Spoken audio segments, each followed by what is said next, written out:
one very good way of measuring spiritual growth. It doesn't matter which background of spirituality you belong to, Hindu, Buddhist, Jain, Sikhism, I think one very good way to measure your spiritual growth is to compare yourself to the self of yesterday. I think that's how I measure and how I test it. In Ladakh, as you have seen, it's a very calm place, beautiful place. People are generally very hospitable. It's I can't measure myself very well here. So I go to the big cities, especially Delhi. This is like my second home. I love Delhi, so I'm not saying bad things about Delhi. But यहाँ पे कुछ stress होता ही नहीं है. So there's no way of testing it. There you have to find stress. Right. You have to look for stress here. In Delhi, you don't have to look for stress. Stress comes looking for looking for you. Happiness lies within, not outside. So we are conditioned to look for outwards, for sensory pleasures, and we confuse pleasure with happiness. What's the difference between pleasure and happiness? The way I see it, happiness हमेशा के लिए होता है. Pleasure is momentary. So instead of jealousy, rejoice. Instead of anger, be patient. Instead of attachment, just let go. Detachment. So on. So that's the real renunciation. Divya, it's not just cutting your hair and putting it. Everybody can do that. Hi, I'm Divya Jain. I'm the founder of Safe Educate. I've been working in the education and the skilling space for the past 15 years, and now I'm really excited to be part of this non-profit movement called Because She Can, where we're looking at empowering the woman power. So today is very, very exciting. I'm here in Ladakh, and we have an incredible conversation with His Eminence, the 8th Palga Rinpoche. He is a Buddhist monk and a spiritual teacher, and he gives us some beautiful teachings that we can incorporate in our lives. In this podcast today, we talk about the limitless power of the human brain. We talk about our emotions, how can we manage them, even anger, and use them to actually achieve our goals. We talk about how being materialistic isn't necessarily a bad thing. And finally, we get advice on how to fill our lives with love, with happiness, and the success that we want to live and the lives we can only dream of. Look forward to have you join us on today's podcast. Guruji, a very warm welcome and thank you so much for inviting us here today. Thank you. Thank you so much. Guruji, I think yesterday was enchanting. Ladakh mein aake, I think there's already this energy that makes you believe that what is this place and how is such a place even possible on the earth? And that really takes you to a question that resonates in my mind a lot, which is the power of the mind. It's a book, it's a topic that I've researched constantly, read about, across authors. But today I would love to get your ideas on what is the mind, what is the power of the mind, what can it do, what can it not? What are your feelings and thoughts? Thank you so much, Divyaji, for your kind words. Yesterday was indeed a very, it was a special day, but I guess a happy day for many people because they were celebrating my 40th birthday. I guess a sad day for me because it reminded me that I'm 1 year older and 1 year closer to death. So I have mixed feeling about yesterday. But what made it really enjoyable, that I had people come across from all over Ladakh and also from Delhi, like you and your team, and this lovely podcast that we're doing. Mind, Divyaji, this is one of the classic and eternal questions in philosophy. I'll give you a very practical example, the power of the mind. When you fell in love, when you fall in love with someone and somebody says, I love you and, I want to be with you, I want to marry you, I want to get together with you. Right. You feel so happy, and when the person says yes, I also want to be with you, when he or she accepts your proposal, you feel so happy. Then to Divyaji, even if somebody gives you sukhi roti and water, and you're fine. Yeah, even if somebody will slap you, you're fine because you're on cloud 9. You just don't care. We just don't care whether it's raining, snowing, kuch bhi ho na. So You're अच्छा so लगता है. happy because your mind is happy. That's how powerful it is. You feel the whole world is a garden. Right. Then after 1 week, when the girl or the guy says, "Oh, I'm so sorry, I was mistaken. Maybe, we can be friends and I really like you. But I think my feelings for you are just friendly. We can stay in touch, we can be friends, but no, so sorry." It all comes crashing down. Right. All of a sudden, even if somebody takes you in a very nice car or takes you to a fancy restaurant, gives you a lot of money, you eat good food, you go for a vacation, you're just not happy at all. Right. That happens so much. कि Power सब of the कुछ mind. है, but you're not खुश. Power of the mind. Also, I think one thing that I always keep repeating on my talks, whenever I give talks to people, is that happiness lies within, not outside. And we are by nature designed to look outwards. जैसे हमारी आँखें बाहर को दिखती हैं. Right. Our skin outwards, our nose outwards, our ears outwards. So we are conditioned to look for outwards, for sensory pleasures. And we confuse pleasure with happiness. Okay. Yeah? Happiness is something that comes from within. Okay. Yeah, it's quite complex. We can, What's the expand. difference between pleasure and happiness? See, the way I see it, of course, people can give different interpretations according to their experiences and their knowledge. In my experience and in my knowledge, pleasure is something, you go to a restaurant, you eat a nice food, it gives you pleasure. But it doesn't give you happiness because it doesn't solve your fundamental problem of being sad, being lonely, being anxious, being depressed. Yeah. Right. Happiness is something that removes your sadness. You can say remove, you can say eliminates. It just replaces all these sad feelings of anxiety, loneliness, depression. So that's happiness. It is more long term. It is more permanent. Pleasure is very momentary, and it's very, very temporary. Ji. Fleeting. Ji. And pleasure, after if you overindulge in pleasure, then that maybe becomes pain, or it's not pleasurable. Exactly. ज़्यादा खा लिए फिर. Like, what's your favorite food, for example? Sushi. Sushi. So let's say I give you sushi for 1 month straight. Right. You will never want to see sushi again. Yeah. That's it. So if happiness resides in sushi, it should give you happiness forever. But it doesn't. It's pleasure. But it's not happiness. Happiness हमेशा के लिए होता है. Pleasure is momentary. So if you feel कि happiness lies in money, if you feel कि happiness lies in cars and hotels, when you're going through a big suffering, a big heartbreak, somebody passed away in your family, whatever, even if somebody gives you 1 crore, you will not be happy. So happiness does not lie in money. If it, lies in money, then even to a sad person, money should bring instant happiness. So these are, that's why. And some of the happiest, some of the millionaires, billionaires are actually people dealing with mental disorders and distress today. Ji.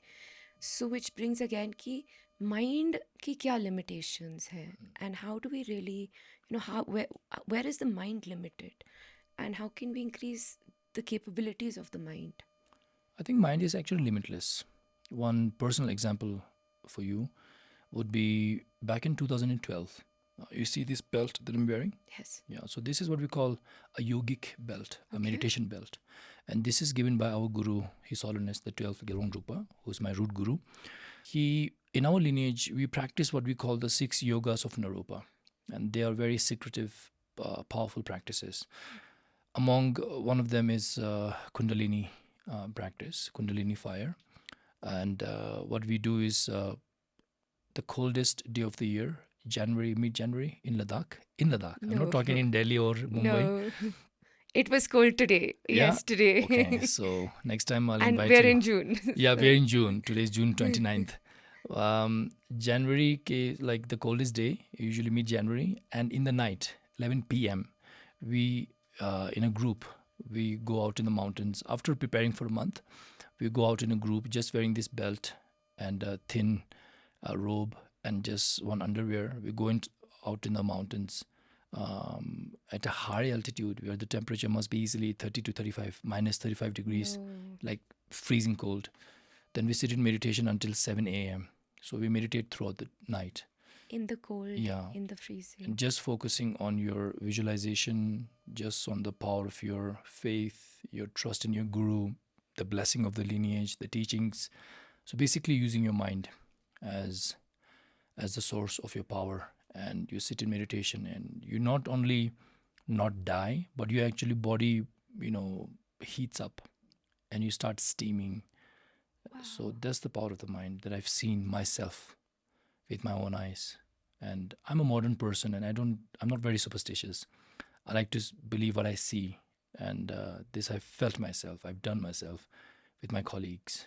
And so I don't you're think able there's to any train your body to body generate heat, heat with to no sustain. artificial source of heat.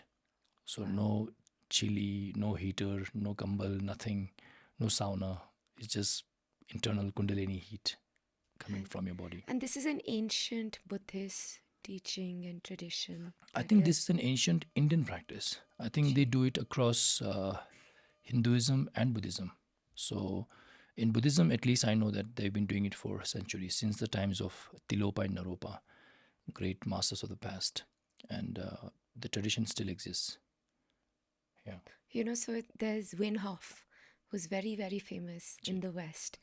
And he does these practices in the West where he will do breathing and then he will take you into the snow, literally in your underwear, and you'll climb up a mountain. I mean, I had a friend in HPS who did it, and he actually jumped into a cold, sort of freezing lake, and they come back. So I think what's very interesting is how the West has also taken so many of our practices, but they've packaged it, repackaged it, and sold it back to us, and sold it back through popular apps to and us. books. So this, I know, with the fancy packaging, Ji. and then we're very excited about it, but we Yeah. don't realize this was actually our own culture, our own practices, and our own learnings. See, I think our country, the spirituality that comes from our country are very different, very special. And the spirituality that comes from our country always leads towards betterment, not only of ourselves, perfection of self, but also the perfection of others. And and we're very humble in the way we pass our teachings, pass our traditions. So sometimes I think, traditions get lost. Right. People lose interest because we don't package it as attractively. As it should be. Yeah, as a smart person. So you would have somebody come from the West, attend a few courses, go back, repackage everything, and then sell it to us with a new tagline. And we think this is the new... The technique, that the breathing technique. But if you really look behind the teachings and the techniques, you will find the roots either in Buddhism, Hinduism, Sikhism, Jainism. Yeah. So Guruji, can you give me some techniques that we can use to expand our mind? There's so many, Divyaji. You can, where to begin? You can do meditation. You can do very simple meditation. I think best way to start would be to start by calming your mind. Okay. Because these days, people have a lot of problem with overthinking, a lot of stress, a lot of anxiety, a lot of deadlines. They're multitasking with almost every aspect in their lives. So the best thing would be to quieten the mind down first. It's like a glass of water. Let's say the glass is the body, the water is the mind, and the thoughts that occur are like the sediments of dust in the glass. So if you keep shaking it, if you keep shaking the glass or the bottle, the sediments will fly around, float around, and the water will not be clear. The moment you put the bottle down on a table, the sediments slowly start to settle. Then that becomes clear. The sediments settle at the bottom, the water becomes clear. So that's how the body and the mind also function. So the mind cannot do it alone. It has to depend on the body. The body is kind of like the vessel. That is why I'm a big proponent of exercise, diet, keeping yourself healthy. I work out almost every day. I do gymming, I do yoga, I do high intensity interval training, and I watch what I eat. So you take care of your body. But when it comes to the mind, I would suggest first you do calming meditation. So first you sit down. in a meditative posture, cross-legged, then there's so many different techniques, but one simple one would be to you just watch your breath. You just watch your breath. Inhale, exhale, inhale, exhale, inhale, exhale.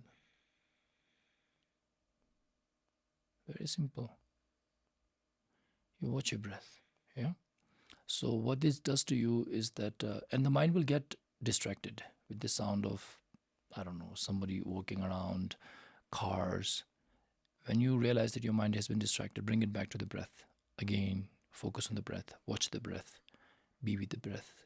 And this will help you calm your mind, settle your mind.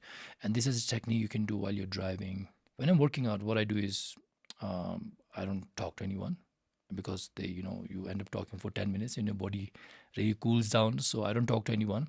I keep my eyes really low, so I avoid eye contact, and I just jump between my sets. And in between, when I rest for the 90 seconds, I just watch my breath.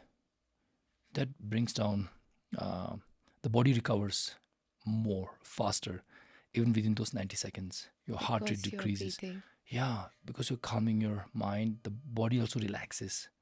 It stops spasming. Your body's in a state of spasm because you've lifted very heavy weights, or you're running really fast. The moment you start sitting and calming and watching your breath, the body stops spasming. And then it relaxes much faster, 2 times more. So you gain more recovery in the 90 seconds than if you were walking around and talking to someone and chatting. Because I'll talk about my personal Ji. experience. I think this is after my son Zahan, and especially during COVID. Yeah. So I've always been a chubby child. Marwari family, ate everything. Good food. Excellent, excellent food. And I was always trying to lose weight or exercise because I wanted to control my weight. I was always looking at the weighing scale. But I think after Zahan and, especially during COVID, because you didn't know what to do, Yeah. I started lifting. And I just started doing it for fitness, for my body, and through the weighing scale, and I just started building muscle. And I genuinely feel that today I am a better version of myself. I can do more. I've run a half marathon. Wow. Now I couldn't have done it 15 years ago. And I'm a better version now. Ji. And I try and do the same for meditation. But, and I'll do it for 10 minutes, 5 minutes. And here's the two things. You'll do it when it's a good day, and then you'll do it when you're going through some stress. Ji. But in the middle, you just forget, because there's no way of measuring spiritual growth. Yes. And fitness, I know. Yes. मैंने 40 minutes किया, 50 minutes किया, जी, weight इतना हुआ, weight muscle उठाया, हुआ. जी. Spiritually, ठीक है, meditate कर लिया. How do I measure? Because we love to measure good, bad. And we should measure, because the point is to improve ourselves. What is the point of stagnating and going backwards? One very good way of measuring spiritual growth, it doesn't matter which background of spirituality you belong to, Hindu, Buddhist, Jain, Sikhism, I think one very good way to measure your spiritual growth is to compare yourself to the self of yesterday, to the self of last month, yourself to the self of last year. So just remember, last year, would you have reacted in a more aggressive way? Yes. Today, are you calmer? Yes. Are you more patient? Yes. Are you satisfied with simpler things? Yes. Are you okay when things don't work your way? Yes. Are you okay when your flight gets cancelled? Yes. Are you okay when your food doesn't arrive on time? Yes. Are you okay when Zomato delivers the wrong item that you ordered? No problem. So I think that's how I measure. Right. And how I test it. In Ladakh, as you have seen, it's a very calm place, beautiful place. People are generally very hospitable. They're very, generous, compassionate. So, it's I can't measure myself very well here. So I go to the big cities, especially Delhi. This is like my second home. I love Delhi, so I'm not saying bad things about Delhi. But यहाँ पे कुछ stress होता ही नहीं वही है. तो. So why, there's no way of testing it. There you have to find stress. Right. You have to look for stress here. In Delhi, you don't have to look for stress. Stress comes looking for looking for you. So I drive in Delhi, and I drive because I enjoy it. I like, and I always think if I can remain calm, Palga Rinpoche, if you can remain calm between this red light and the next red light, I think you're doing pretty well. If you don't get angry at anyone, to the bike cutting your lane and somebody shouting at you and whatever, and if you can spend one whole day without getting angry while touring around Delhi, walking, driving, eating, and whatever, I think you're doing pretty well. Because see, it's easy to be calm and happy and talk about meditation and all this when things are good. Right. And the test really comes, the test of your character and your spiritual growth really comes when it's challenging. Yes. A small example would be on my flight here a couple of days ago, I think yesterday, when I came back from Delhi, our flight got cancelled and we had to go back. So we went back to Chandigarh instead of going back to Delhi. People were confused. So yeah, then people started, before that everybody was fine. But as soon as the pilot announced that the flight got cancelled, we're going back to Chandigarh, people started shouting. And when we landed, people just literally jumped on the two poor crew members, two lovely ladies. And they just started shouting. And I was like, earlier they were calm, and if you take them to a good place, if they have enough to eat, if things are on time, they will not be agitated. The real test comes when you go through a difficult situation. So I was looking at myself. Am I getting angry? No. Should I get angry? No. Should I worry? No. Why? Because the world doesn't spin around me, right? Sometimes good things happen. Sometimes things don't work out. It's okay. It's okay not to be okay. I thought about that. Then, but people were like literally, going crazy. And I stepped up and I told them, just calm down. It's nobody's fault. This and that. And, yeah. So I will ask a sneaky question. Rinpoche, आपको गुस्सा आता है क्या? Do you get angry? Yes, I feel angry. I feel anger because it's a natural emotion. Right. It is an emotion that is spread across all species. It is not exclusive only to us stressful human beings. Even my dog Choco gets angry sometimes when Minnie takes his treat. He gets really upset. He pushes her. He uses his big bulky body to push poor Minnie into the corner. So I said, Choco, that's not a good boy.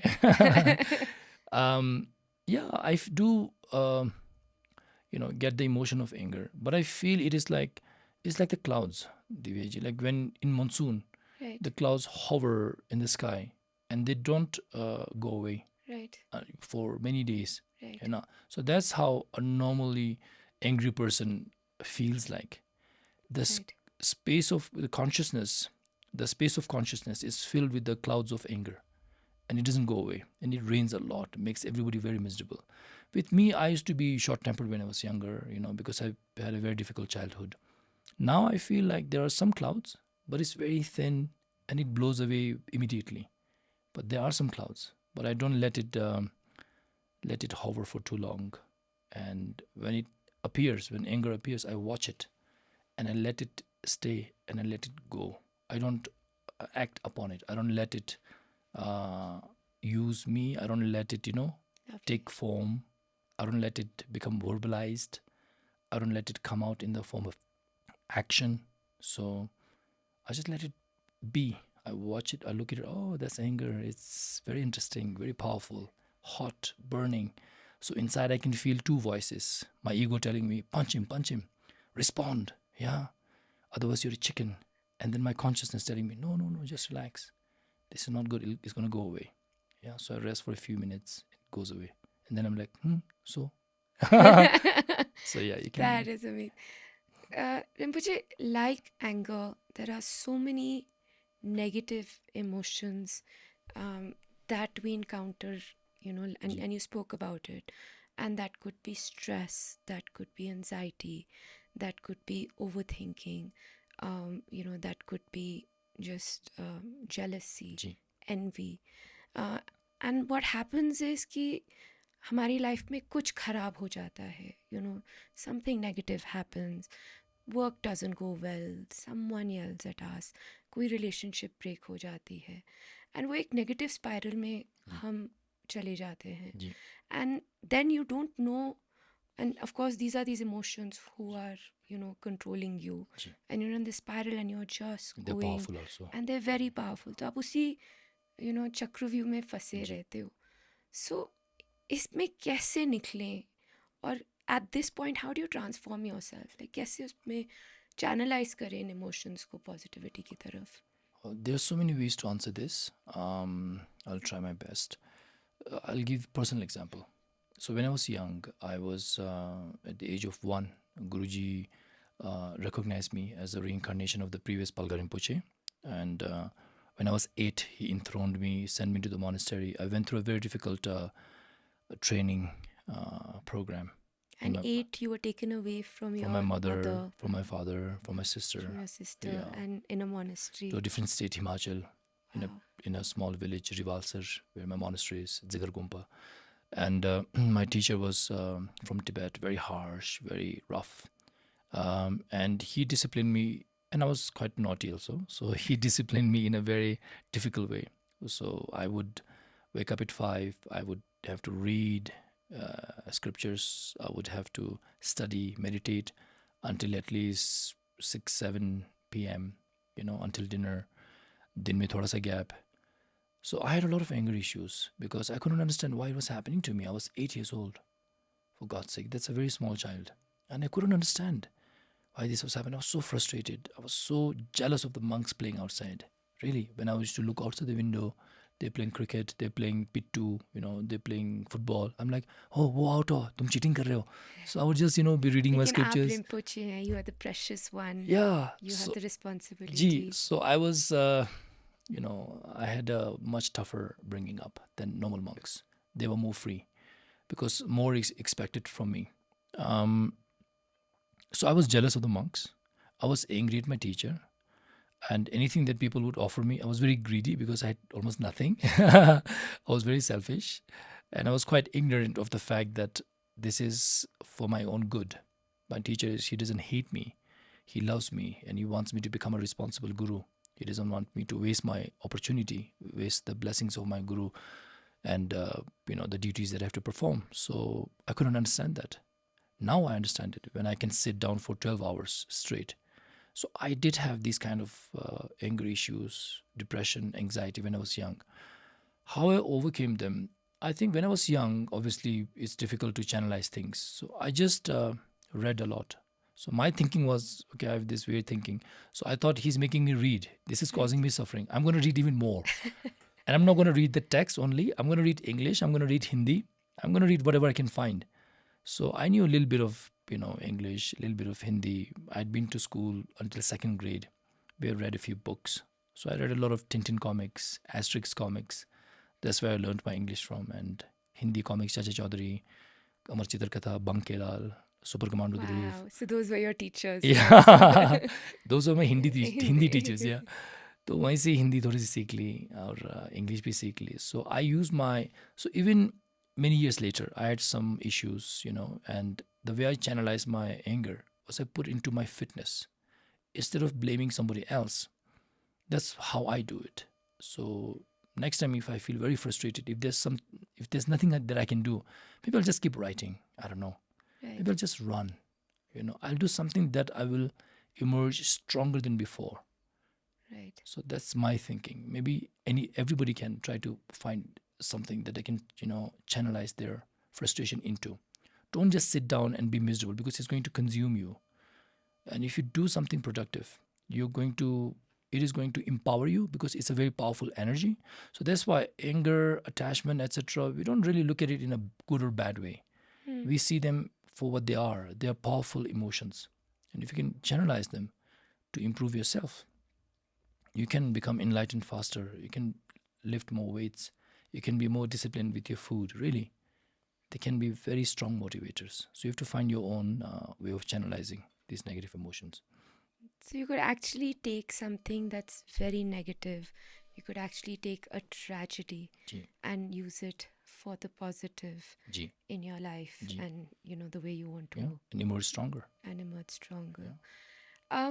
I'd love to talk about this concept of, what is good and what is bad, what is right and what is wrong. हम हमेशा every time in life we're always making decisions. सुबह उठना है, workout करना है, काम पे जाना है, कितने घंटे काम पे जाना है, बच्चे देखने हैं, फ्रेंड्स को देखना है. You're always making decisions of right, wrong, good, bad. And a lot of times, you get confused. Ki how do you make these decisions? What's a good way of deciding between the right and the wrong? There are decisions and then there are responsibilities. So responsibilities में तो right and wrong का वो बिल्कुल space नहीं है. You have to do them. You have to look after your children because they depend on you. You brought them into this life. You have a responsibility. And but then other decisions. Should I do this? Should I do that? That is above your responsibilities. Then I think you have to see whether your actions will lead towards the happiness of yourself and happiness of others, towards the betterment of yourself and for the betterment of others. And if it's going to cause suffering, so I would say don't do it. If it's going to benefit someone, I would say you do it. That's how usually I measure things. जो भी मैं बोलता हूँ, जो भी मैं करता हूँ, it is going to be helpful. Is it a good use of my time? Is it going to benefit me? Is it going to benefit others? So I usually think that way. Result क्या है? I mean, trick question. Is it okay to lie if it makes someone feel better?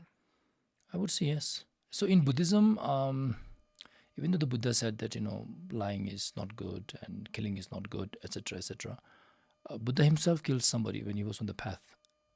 Really? Yeah, he killed somebody who was planning to kill 999 bodhisattvas. Mina Dungthung Chen. And Buddha tried to speak reason to him. He was not complete Buddha yet. And he tried his best. He couldn't change the person's mind. His karma was way too twisted, way too entangled. Then the Buddha, out of ultimate compassion, he thought, even if I go to hell, I don't care. I will not let this person go to hell by killing 999 bodhisattvas. I will also not let 999 bodhisattvas be killed. So he killed that person out of compassion. But we don't kill out of compassion. We kill out of vengeance. Right. We kill out of jealousy. We kill out of anger, out of, attachment. But the Buddha killed out of compassion. So then he briefly just bounced in hell and he was reborn again in human realm. So that's a good example. Wow. So if, let's say, you have to lie to somebody in order to save the lives of 10 people, I think this, that's a good, the result is good. If you say like, I'm so rigid, my religion prohibits me from lying at all. Yes, the people that you want to kill, they're hiding in the room behind. So that's not a good way of life. The world is moving so fast. There are new ideas. There are same-sex marriages. The idea of marriage itself, people are questioning. How you live, there is a sea change of ideas. And there are certain religions and certain diktats that say ki this is right, this is wrong. What are your views on how do you adopt to change and how do you adapt to new ideas? And how do we look at, and what kind of lens do we put around them to study them? Are they right? Are they wrong? Or that's okay, is that relative? लेकिन इसे देखें कैसे, इसे सोचें कैसे? And more importantly, how do we not be afraid of all these changes that are coming them, but accept it with joy and happiness? That word that you use, acceptance, it's very important. And that is something that people are very, they're not willing to do this thing, acceptance. I follow the news. I'm quite up to date with what's happening in the world, what kind of policies people are talking about, what is the new law, what has been overruled, what is legal anymore, what is not illegal anymore. So I get it. And the thing is, my personal view, this is completely my personal view, is that you have to look at whether it is causing suffering or not to some section of the people. Whether it's same-sex marriage, whether it's, I don't know, so many things, so many issues that people talk about. Is it the question of marriage, the fundamental question of marriage, is it viable anymore? Is it necessary anymore? So I think you have to look at how society itself is moving forward and how the majority are feeling. And I think these are all traditions and stereotypes and bad habits that we have formed by constantly telling each other that, gays and lesbians are not good and, you have to be straight. But then we all have different karmas. I have some homosexual friends, gays, lesbians, and I look at them and they're the same human being as we are, and we all have different karmas. So it is not my fault that I've been born in a different way, that my preference is in a different way. But then why should it cause me unhappiness? If my friend is his or her preference is different. So it's just it just doesn't make any sense to me. Why don't you just let live and let live? Nobody's forcing you to become gay. Right. So why are you forcing a gay to become a straight? That is against his or her nature. But so many people suffer silently because they're the minorities. The majority believe it is not right and it shouldn't be allowed. So I'm, being a Buddhist, we're quite progressive. Yes, I see. Ji. And we try to see the reality. Reality changes. Relative reality changes. Relative reality. Relative reality changes. Okay. Ultimate reality is the same, obviously. Okay. Like the sky is blue. That is the same. The sky was blue 2,500 years ago when Buddha was alive. The sky is still blue. The clouds formation, however, they change. The weather changes. So that is ultimate reality. Yeah, kind of. You can just, it's a simple analogy. Right. The relative reality and what people believe, what should be considered right and wrong, that changes over time. Even in some of the very conservative societies, women didn't enjoy any freedom at all. But now changes are happening. Women are enjoying more rights, which is very good. My Guruji, for example, he doesn't take any monks. He takes nuns. He started this 20 years ago. Wow. And His Holiness Gelong Drupa said that in the Himalayas, it's a much more patriarchal society than the rest of the country. So women were suffering a great deal. So he said, I'm not going to take any monks. I'm going to empower women. I'm going to take these daughters around me. And he now has what he calls the Kung Fu nuns. Of course. Yeah, yes. They're very famous. They're very famous. Divya, they can do electrician to plumbing to masonry to fighting. Amazing. Everything, to chanting to meditation. They're the most powerful people on earth. Amazing. And these are women. You should definitely meet them.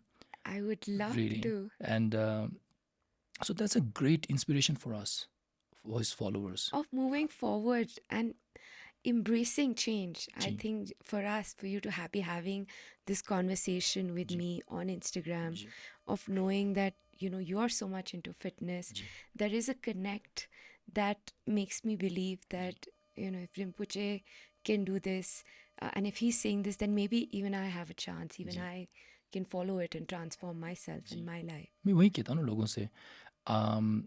When I see kids who go to the US to study, who have the opportunity to study in big institutions in India or UK, I tell them they're so fortunate. If I had gotten the opportunity right now, I'll be building a base on moon. I didn't have those opportunities. I just had Chaji Chaudhary and Nagraj and and from there we got to the Maserati. Yeah.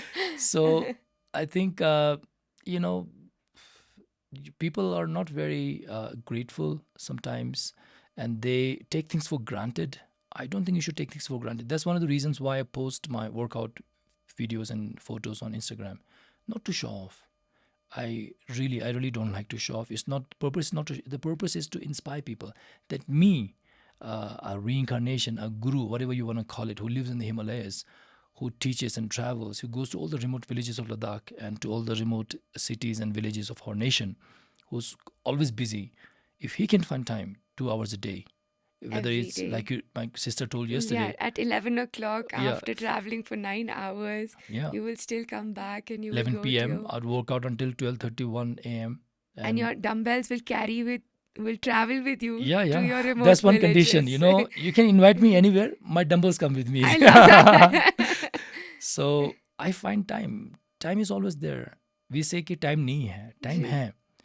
24 घंटे तो पहले भी था, अभी भी है.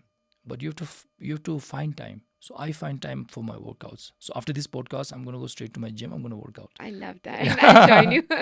Yes. Rinpoche, you've seen everything. You've been a monk. You've done, incredible penance. 3 years, 3 months in a small room. Yeah. You've then gone to Europe. You've created a fortune. Had a Maserati, and then you sold it, and then you've come back.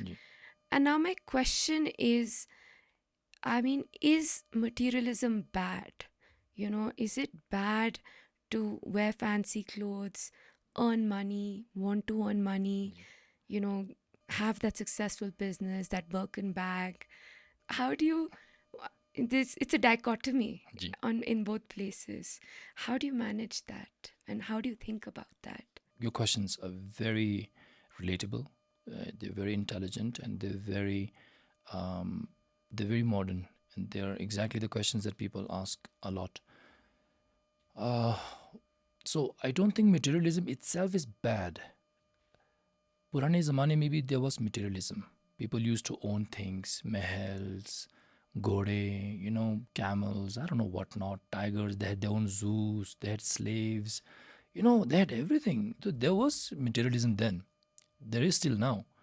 Materialism will never change as long as you have phenomena. There is material and there will be materialism. Even in the, I guess, in the age of stone man, the stone age, people somebody would have a fancy spear. Those are also materialism. I managed to hunt a saber-toothed tiger, so no, I have warmer clothes. We managed to hunt onto woolly mammoth. Now we have his tusk, we have his, I don't know, I mean, like, we have more food. So materialism, I think, existed in the stone age, existed in the Raja Maharaja time, and even now. So I think attachment is the problem. Okay. So I have a phone, right? So whenever I upgrade my phone, the first thing I tell myself, Rinpoche, there is something called gravity, and there's something called slipping. So the phone might slip from your hand, and because of gravity, it might hit the concrete, and the screen might crack. So I remind myself that all compounded phenomena are impermanent. Compounded phenomena. Compounded phenomena. So anything that has been jod ke banaye, materials, stuff, they are impermanent. So you need to remind yourself they are impermanent. Money is impermanent. Houses are impermanent. Even our meeting is impermanent. Yeah. Even the money that we earn is impermanent. Everything is impermanent. So once you understand and realize, and keep reminding yourself that everything is impermanent, it kind of bakes into your consciousness. Okay. So then you don't even have to think about it. Like breathing, like asking your name. What's your name? Divya. What's your name? You don't say like Dolly. You don't say, I don't know, Sangeeta. What's your name? Divya. After you inhale, you don't like, what should I do? Exhale. You don't do that. It comes second nature. After blinking, your eyes open up. So it becomes second nature to you. Likewise, this thing about realization of impermanence, by constantly reminding yourself, also becomes second nature. So apne aap attachment, you lose. So next time, if you crash your car, if somebody steals your car, if you drop your phone, if you get some loss in your business, whatever, yeah, it's not very nice, but then it doesn't affect you that much. Because this too will. Yeah, it will happen. Yeah, it will happen eventually. Money is to be spent. What is the point of having $1 billion in your bank and dying 90 years old with your, money? What's the point? You have to spend it. You have to buy cars. You have to buy houses. You have to, travel. You have to donate. You have to do good things. However you want to spend it. So money is for spending. That's impermanent. And meeting people, whether you separate by divorce, whether you separate by mutual separation, whether you separate by death, you have to separate. So these are impermanent. So sooner or later, things are going to end, and it's okay. It's not bad news. It's good news because it's liberating. So you know that it's going to end. So you appreciate it even more. Appreciate everything. Appreciate your friends. Tell them you love them. Hold their hands. Eat together with them. Scroll your phone, no problem. Do something productive. Respond to important messages. Check out some very important teachings given by people. Learn something new. Work out. Be happy. Enjoy. When you lift your weights, be happy that you're able to lift weights. That you don't have a injury that prevents you from lifting weights. When you're eating healthy, be thankful that you're aware that what to eat, what not to eat. Many people don't know what to eat or what not, and yet we judge them for drinking too much Coca-Cola or eating too much junk food. They have no idea. They can't afford to eat healthy. So be thankful for these things. When you switch on the AC and it relieves you of the humidity and the heat, just feel the AC and just be happy and grateful. And enjoy that. Yeah. It's a beautiful place to be, and it's okay sometimes if things don't go your way, no problem. It's okay not to be okay. The world doesn't end, right? We're just a speck in on this world. One person out of how many billions? 3-4 billions in the world, roughly. Again, I don't know what the population is, but yet we always behave like the world should spin around us. Around us. Our And if ego is this- that big. Right. Our ego is And if bigger हमने ये than नहीं किया तो क्या होएगा? जी. And what's ji, going to सब कुछ खत्म हो जाएगा. what's going to But we are happen? so insignificant. We don't really matter that much. So it's okay. Again, this is I think that I think about a lot.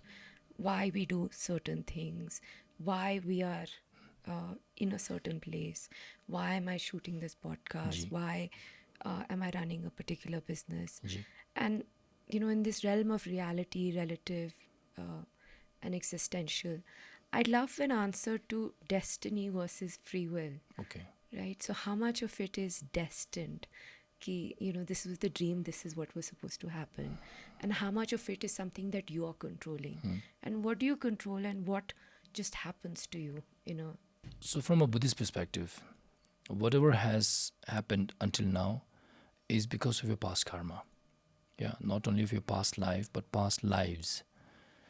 You don't know when a certain karma will come into fruition. It's like a bird flying in the sky. You don't know when the bird is going to land, but you do know that the bird has a shadow, but you don't know where the shadow is.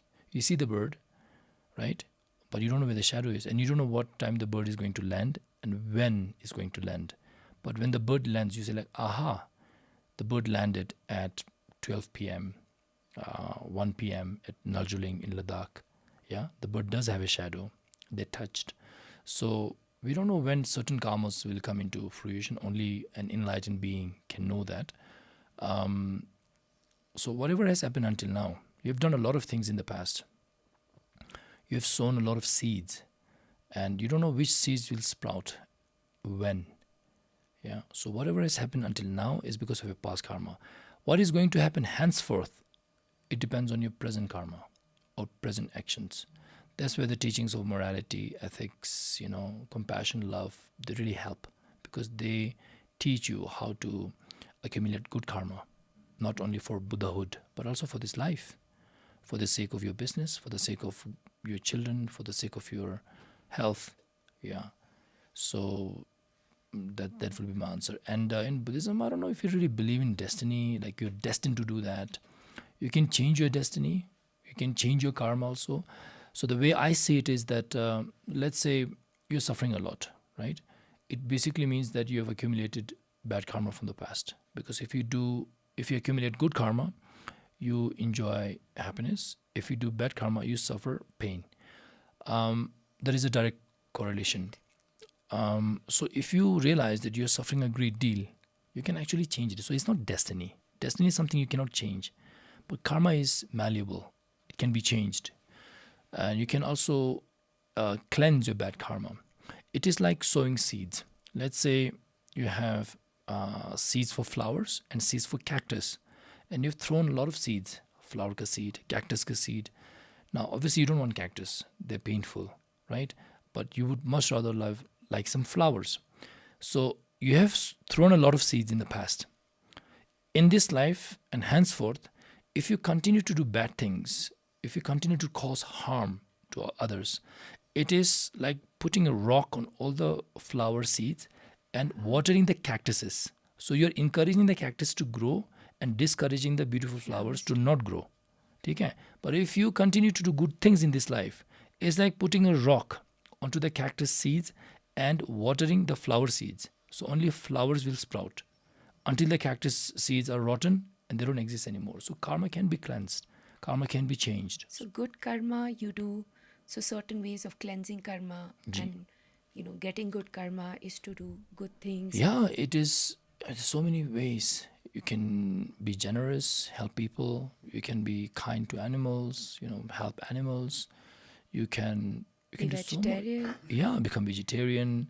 You can chant mantras. You can do certain meditations. They are very powerful to cleanse your karma, like the meditation of Vajrasattva. It's specifically performed to cleanse your karma. It's a very powerful meditation that I once taught in Delhi at Green Park. Okay. And it's very powerful. We do it for many months, and it's very helpful to cleanse your karma. It's like cleaning your cup before you put some milk into it. What is this meditation like? This meditation is not very difficult, but you do need a qualified teacher who has the lineage to give you the transmission, to explain to you the procedure, to give you the oral transmission of the mantra. The mantra is a bit long, and you have to memorize the mantra and recite the mantra, and there's a visualization that goes along with it. You have to perform it, and you have to accumulate a certain number. Yeah, so maybe next time. Okay, that's beautiful. But you also spoke about suffering, Ji. and there's the anecdote of Buddha he was a prince, he went out, he Ji. saw suffering, and that's when he came back and he discovered the path Ji. of enlightenment. Ji. So I guess my question is that, and of course we talk about, our current samsara full of suffering. Ji. So is suffering necessary for us to discover ourselves? I mean, is pain a necessity? Can it be managed, controlled? How do you look at suffering? I really like your questions. Really, really thankful. Suffering is very necessary. One good aspect of suffering is that it gives you renunciation mind. It gives you the will to renounce certain things. So when Buddha saw all these sufferings, it helped him renounce his palace and his princely estates, his riches. And then he went to the forest with his charioteer Channa. And then he cut his hair and donned some rags from a cemetery. So suffering inspires you. You can use suffering as an inspiration. Like I use my suffering to inspire myself to better educate myself. Like I said, I only went to school until the 2nd grade. And I had no option. If I wanted to study, I knew that I had to read. There's no other option. Nobody's going to explain to me how to read properly, this and that. So I made lots of mistakes. While I was reading and conversing with people, I would sometimes say words that didn't make any sense, But then eventually, by keep speaking to people, talking to people, meeting people, I kind of got better with my vocabulary, my grammar and everything. So my suffering inspired me to read. Buddha's suffering inspired him to become enlightened. So I don't know if we can really follow the Buddha the way he did things. And we don't necessarily have to. Right. And we don't see some people when they say follow the teacher, follow the Buddha, they don't mean literally. You can't. These are different times. You cannot, just abandon your business that your forefathers worked so hard to build and just say like, no, I'm going to become a sannyasin, I'm going to become a monk, I'm going to go to the forest. You're not going to last more than 2 hours. Mosquitoes are going to bite you, leeches are going to suck your blood. If you're lucky, a tiger might not attack you, snakes will not bite you. After 1-2 hours, you'll be driver, gaadi leke aana please, and bring some Band-Aid and a bottle of water. So the thing is, it's not about, I think, renunciation in the same way that Buddha did. If you can do it, it's fine. I think it's more important to do inner renunciation, to renounce attachment to material things, to renounce grasping, to renounce jealousy, and instead of jealousy, to feel rejoice, khushi hona kisi ke liye. Like if somebody is planning to buy a nice car, let's say a Porsche Boxster S, and you're happy that he's thinking of wishing to buy that car. So I'm going to tell him like, I'm really happy you're buying that car. I feel very happy. I feel like I'm buying that car. So you also get good karma from that. So instead of jealousy, rejoice. Instead of anger, be patient. Instead of attachment, just let go. Detachment. So on. So that's the real renunciation, Divya. It's not just, cutting your hair and putting... Everybody can do that. When people are bad to you or nasty, and I think this happens with us so much, is when someone will... and I don't like using the word, I don't understand the word enemy in current context, but there are people around you who will hurt you for no reason of yours, who will talk badly. It could be a bad boss, it could just be someone going through, who's someone's hurting you. How do you treat that with compassion, and how do you how do you have a positive outlook and transformation towards this? How do you have compassion towards someone who's actively hurting you, your life, your career, Ji. your way forward? Another really good question. So, on the path towards enlightenment, according to Buddhism, you have to do certain deeds. Take care, generosity, discipline, etc. The hardest one is patience. As everybody knows, patience is very difficult. Like,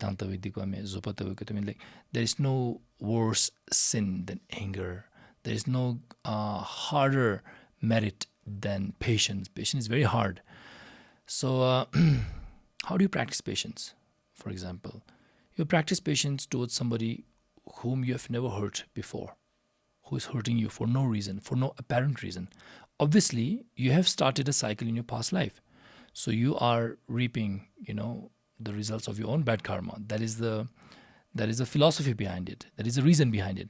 But in this life, at least, you cannot understand why somebody really just doesn't like you at all and keeps criticizing you. So Buddha said that in order to practice patience, you should practice patience towards somebody to whom you have never hurt, at least in this lifetime, consciously, and who just harms you for no reason. He said those people are precious. Those people are more precious than jewels, diamonds. Cherish them, because people usually don't harm you for no reason. There's usually a reason. You've poked somebody, he or she has heard something that you mentioned behind their backs. So usually people don't respond, it's very rare for somebody to harm you without any reason. So when you find somebody like that, Buddha said, that's like a god. Cherish that person and really practice, because those opportunities come very far and few. And there's so many techniques on how to do that. So that's the reason. And techniques you can do, for example, if somebody's harming you, somebody's, being very unpleasant towards you, then you have to think, maybe in your past life, you have caused harm to this person. So you're just suffering the consequences. So if you respond, you're starting a new cycle. Right? And then you're going to make him more angry. He will suffer from the consequences of the anger. You will also suffer. So you're basically, it's like boxing. You're just punching each other. You're just continuing. Yeah. You're just repeating the cycle over and over. Right. You're like, this is eternal sparring in boxing, You're going to get tired. Somebody's going to, get hurt. Somebody's going to get hurt really bad. Really bad. So, Russell Peters, I know. So the thing is that you have to break the cycle somewhere. Yeah. So you can break the cycle by being patient and by forgiving. So, yeah, if you find somebody who criticizes you for no reason, you should really cherish that person. Myself, I've not many people who don't like me, but there are some. I don't know what karma I have with them in the past, but to those whom I don't know at all and I have no apparent reason, and they don't like me and they criticize me, I really usually you can check in the comments. I try to diffuse the situation. When I can't, when they keep getting aggressive, and I know that maybe it's my fault from my past life, I fold my palms. I send palm folding emojis. I send bowing emojis. I say thank you so much, thank you, and then they just disappear. They also get fed up. This guy's not going to get angry. I can't provoke him. I'm trying to get under his skin, but his skin is so thick that he's not reacting. Yeah, and he's reacting like it's my fault. I'm the foolish. I tell them, I'm the foolish, I'm the mad person. I'm not very likable, actually. I don't know why people like me. I don't blame you. If I was you, I wouldn't like me either. Thank you for your comments, please take care. They just lose interest. They find somebody else to troll. Yeah. Love that. So that a few last questions is, and this is a little bit more personal. Ji. And I will talk being a woman. Okay. A woman takes a lot of roles, takes a lot of responsibilities. I also feel that the responsibilities and roles of women are changing in today's dynamics, in today's world. Maybe 50 years or 30 years later, a woman's role primarily was to be the caretaker, to be the mother, to take care of the house. Like aunties really managing everything in the monastery today. But today now women are also working. They are going out. They're equally involved in commerce, setting up businesses, at the same time being moms, being daughters. And it's a lot. And I feel that we are in this constant cycle of checking all the boxes of, mom, daughter, child, this, that, ye kya, fitness ki, workout kya. And you're in this perpetual cycle of guilt. And this is something that literally, any girl, any woman I speak to is in. What is your advice to us? Guilt, why? We're not doing enough. Ah. We're not, if it's at work, we've not. You're too kind. Yeah. We don't deserve that much love, If actually. we're not doing enough. If you're, with your child, if I'm in Ladakh, my kids are at home alone. Yes. So what is our advice, and how do you think about it in today's context? I would say that even though you might be a super mom, you're not Superman or Superwoman, that you can't do everything perfectly. It is okay. That we all carry our individual karmas. Sometimes it's not the mother's fault. Sometimes it's just our fault from the past life, whether it's the child, the husband, the grandfather, the uncle, the brother, whatever it is. It's quite complicated because we all have what I call karmic entanglements. Right. Okay. So we can solve some of it with love and compassion and being there, fulfilling your role, like you said, as faithfully as you can. But we are not Buddhas. We are ourselves bound. We are in the same cell of the jail of samsara with everybody else. So we can't really do that much about it. Within the jail, you can share your food, you can alleviate somebody's suffering, but you can't sometimes solve all the problems. And it's okay. It is okay, but don't feel guilty. Yeah, don't feel guilty. I think being a mother, being a woman, I think it's a wonderful thing, seriously. I really believe that I'm the closest, two people who are closest to me, my mother and my sister. Yes. Really. So if Palga Rinpoche today is doing well, it's because of these two ladies, Absolutely. my mother and my sister, and all the ladies in my society who come here and help me in my monastery, all my members, all my followers. They're so hardworking. We do have some really good men, but not as compared to women. Women are very powerful, and times are changing. I think times are changing because I think the men's era is soon going to end, really, and it's good, and it's for good reason. I think it's high time that we have I women. think the she has a he, so there is definitely. Yeah. But also the thing is, I don't like the way that there should be a he and a she. Even in Ladakhi language or Tibetan language, woman is, whenever the word woman, there is like non-male. You know what I mean? Like there is a he, something has to do with the he. I don't like it. So women have always been under the shadow of men. And men have brought the world to where it is right now. Because of too much arrogance, too much anger, too much fighting, too many wars. Women are more motherly. They think more long term, right? They make really great decisions. So I think I really, encourage women to step up and be more bold. Right. And not feel guilty. You can't do everything perfectly. I can't do everything perfectly. Nobody can do everything perfectly. But yeah, so don't be too harsh on yourself. Yeah, keep boxing, keep gymming, keep swimming, keep driving, keep listening to music. Keep enjoying time with your child, with your husband, with your boyfriend, with your father. Enjoy food. It'll not always go according to plan, and it's okay, no problem, because it's not your fault. No, everybody's carrying their own baggage of karma. Absolutely. किसी और को भी fault हो सकता है ना? So why always blame yourself? Why always be so harsh on yourself? Absolutely. You're not the one exclusively carrying karma from the past. They didn't come with a clean sheet, They also have a lot of baggage that they carry. That's really great advice. And what would your 3 teachings be in terms of 3 practices or 4 practices someone should start from now, taking forward, to have that limitless mind and to have a life full of joy and happiness? I would say meditate a little bit whenever you can find time, make time. The watching the breath meditation, very simple. You sit very still, you watch your breath, you can close your eyes. While you're driving, you can watch your breath. In between your sets, while working out, while boxing, while you're resting, just watch your breath, While you're in a cafe, waiting for your coffee to arrive, while the pilot has diverted your plane, waiting to take off from Chandigarh, watch your breath. It really helps. Getting agitated and shouting doesn't help. So meditate.